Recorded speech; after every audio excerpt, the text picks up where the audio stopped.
Let's take a look at the starts and reseed orders here. So one thing to wrap your brain around is that a start and a reseed order are really the same thing in that it is what you are specifying here is regardless of what any previous calculations are.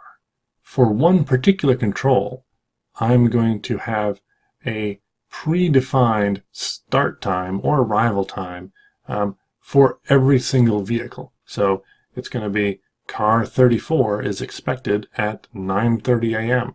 That might be at a start control, or it might be at a reseed or day 2. So there's not really any functional difference between a start and a reseed or a regroup because in all of them you're saying at this particular control, TC0, MTC4, I'm going to tell you when I want those vehicles to be there, and then you need to assign any penalties for lateness or earliness based on that time.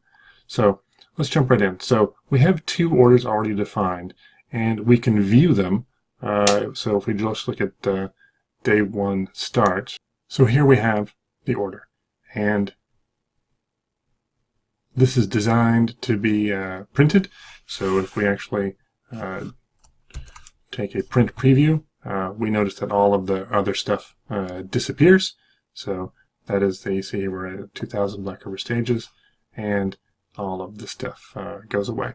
So we have the times, we have all of the classes that they're in, and their numbers. So we have a couple other ways that we can view this same data, and so the compact view, this would give us many people in a row. Let's switch to another rally and see how that might look.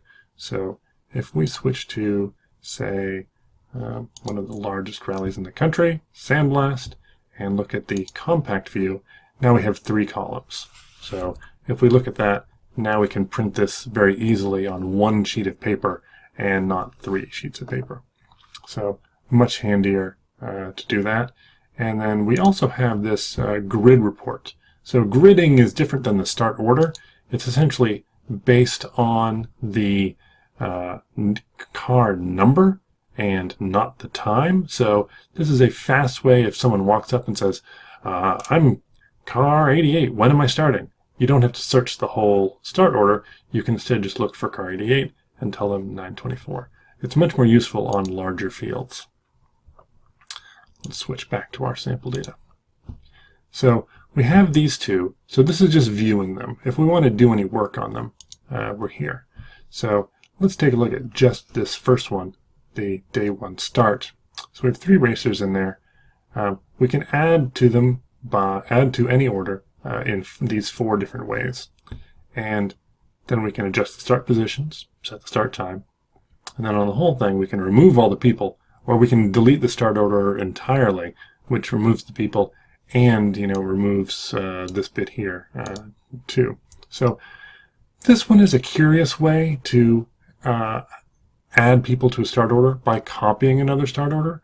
What we use this for is if we have, say, a regroup out or maybe a restart at like a day 2, like getting out of Parc Fermé, you might publish a restart that says here are the minutes that each car is allowed to leave, but then 30 minutes later you want to also have the when are people leaving the start control. So you create the first start order and then you duplicate that into another start order, and that lets you publish at the same time the things that are at 2 different times. So car 4 knows he's out at 9:30 and at 10 o'clock.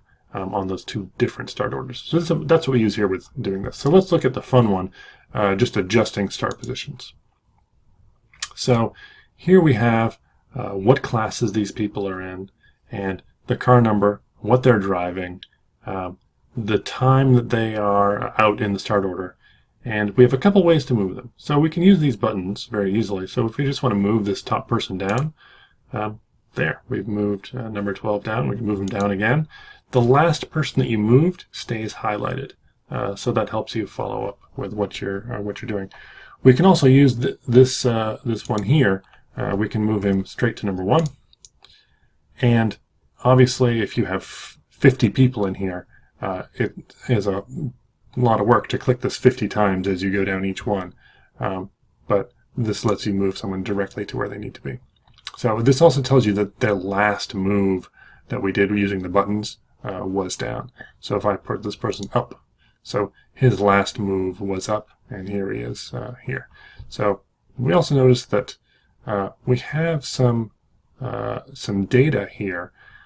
This was the data that came in originally. So normally in the beginning of the rally, this will be the seed that's listed.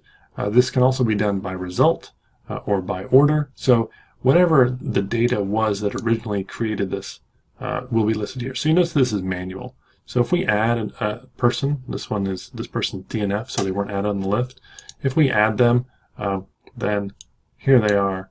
That is manual data, and then we can move them into position. This is useful if you have, say, some people that did DNF and weren't included in the start order, but you wanted to put them back in the rally, maybe on day 2, maybe after service. You can add them there, and we can also take them out just as easily and get them off that list. So we could say, oh, maybe this person isn't, we know they're not going to show. So now you notice that this people that we've added here, these times are not quite what we want. So now that we've removed some people, so what we actually have to do is set the start time. So let's go ahead and we'll add everyone back in. People that we add just get put at midnight. They're on the end of the list. But the list is sorted by this order, and the start time, we'll see, flows from that order.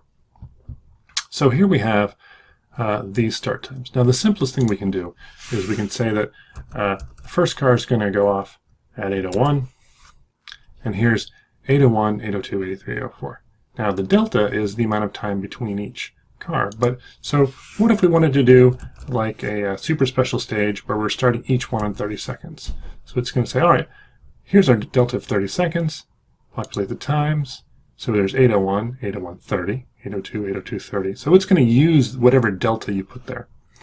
Now, you also may want to have part of the field start at one time and part at another time. So the most common situation here is we might have the first part of the group might be the bikes, and the motorcycles are running on 30 seconds.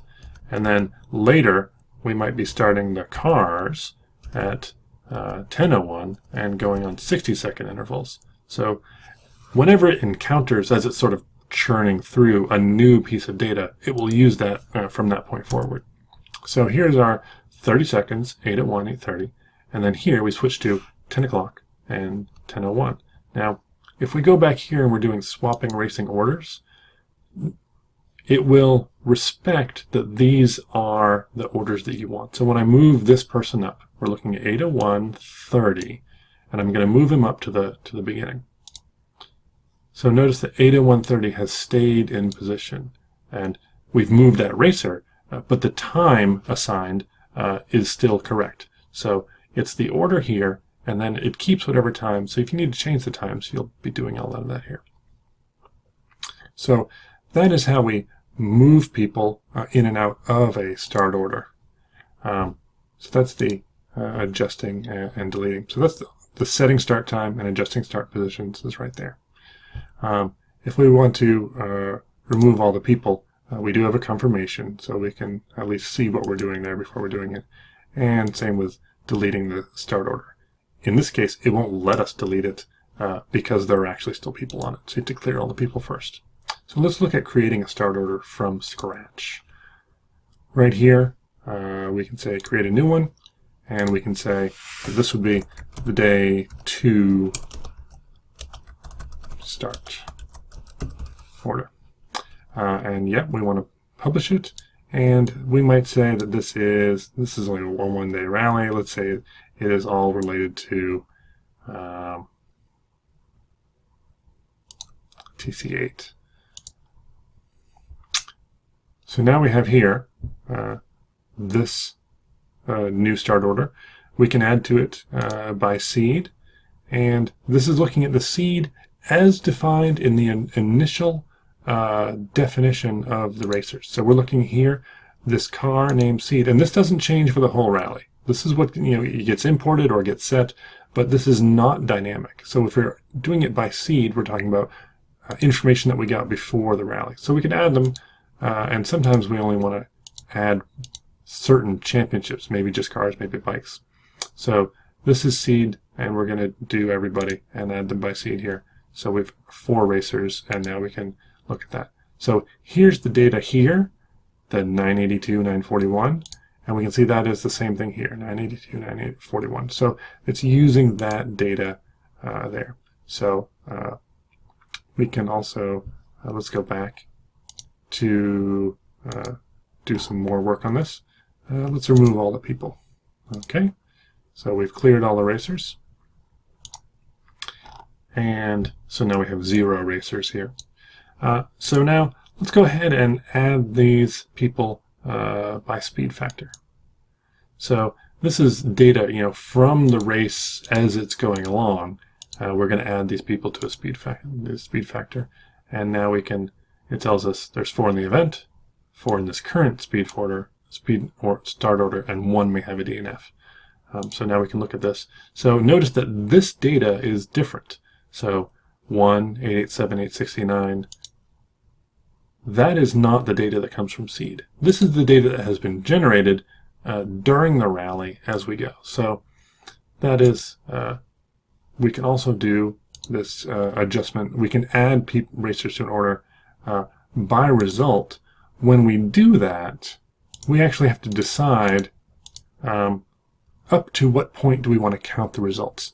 We may have full scores for SS1, SS2, SS3, but only have 10 guys out of 40 or 80 that have times for stage 4.